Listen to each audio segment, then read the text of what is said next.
Good morning to all of you.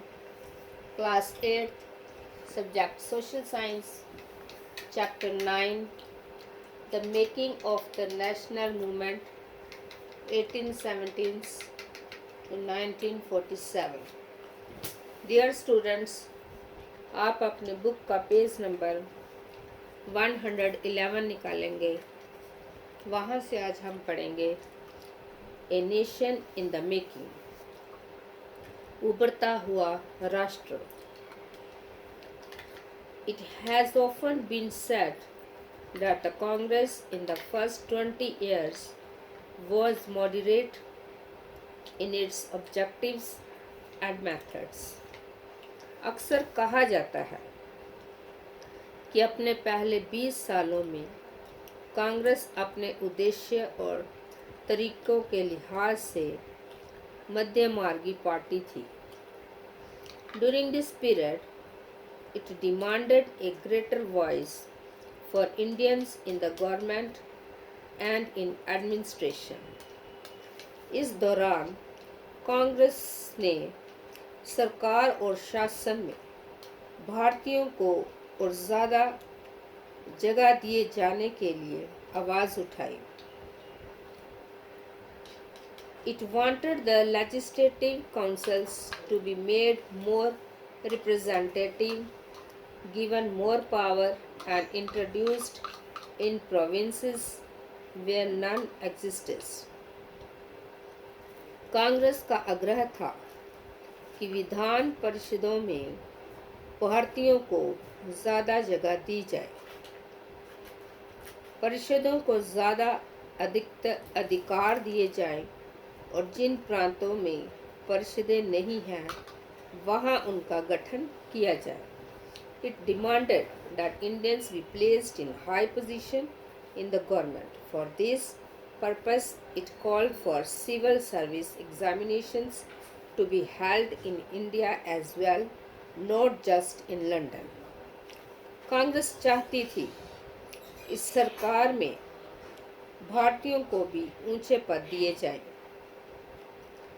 इस काम के लिए उसने मांग की कि सिविल सेवा के लिए लंदन के साथ साथ भारत में भी परीक्षा आयोजित की जाए। The demand for Indianization of the administration was part of a movement against racism, since most important jobs at the time were monopolized by white officials and the British generally assumes that Indian could not be given positions of responsibility. तो शासन व्यवस्था के भारतीयकरण की मांग नस्लवाद के खिलाफ चल रहे आंदोलन का एक हिस्सा थी, क्योंकि तब तक ज़्यादातर महत्वपूर्ण नौकरियों पर गोरे अफसरों का ही कब्जा था। Since British officers were sending the major part of their large salaries home, Indianization, it was hoped, would also reduce the drain of wealth to England. Other demands included the separation of the judiciary from the executive, the repeal of the Arms Act, and the freedom of speech and expression. अंग्रेज आम तौर पर ये मानकर चलते थे कि भारतीयों को जिम्मेदारी भरे पद नहीं दिए जा सकते, क्योंकि अंग्रेज अफसर अपने भारी भरकम वेतन का एक बड़ा हिस्सा ब्रिटेन भेज देते थे। इसलिए लोगों को उम्मीद थी कि भारतीयकरण से यहाँ की धन संपत्ति भी कुछ हद तक भारत में रुकने लगेगी। भारतीयों की मांगे थी कि न्यायपालिका को कार्यपालिका से अलग किया जाए, आर्म्स एक्ट को निरस्त किया जाए और अभिव्यक्ति व बोलने की स्वतंत्रता दी जाए। The earlier Congress also raised a number of economic issues It declared that British rule had led to poverty and famine. Increase in the land revenue had improved peasants and zamindars, and export of grains to Europe had created food shortages.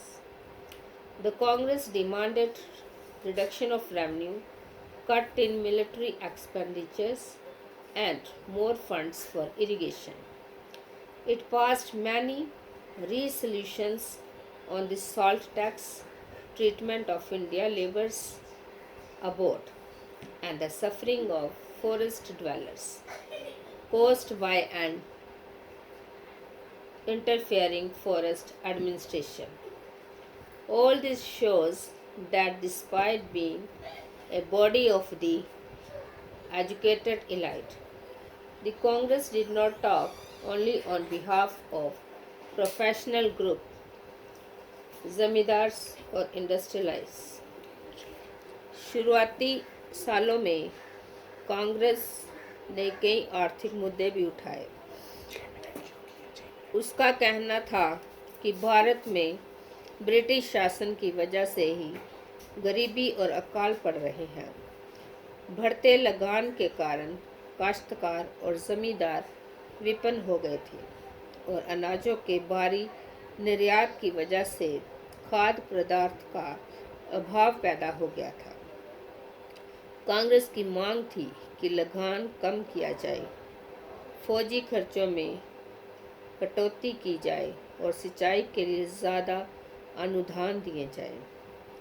उसने नमक कर विदेशों में भारतीय मजदूरों के साथ होने वाले बर्ताव तथा भारतीयों के कामों में दखल अंदाजी करने वाले वन प्रशासन की वजह से वनवासियों की बढ़ती मुसीबतों के बारे में बहुत सारे प्रस्ताव पारित किए। इससे पता चलता है कि पढ़े लिखे संपन्न वर्ग की संस्था होते हुए भी कांग्रेस केवल पेशेवर समूहों, जमींदारों और उद्योगपतियों के हक में ही नहीं बोल रही थी।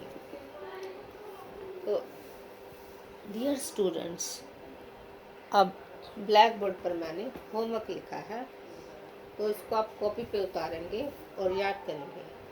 तो आपका होमवर्क है, why did Mahatma Gandhi decided to break the salt law, और इसका आंसर है Mahatma Gandhi decided to break the salt law because it established the monopoly of the state on the manufacture and sale of salt. Thank you and have a nice day.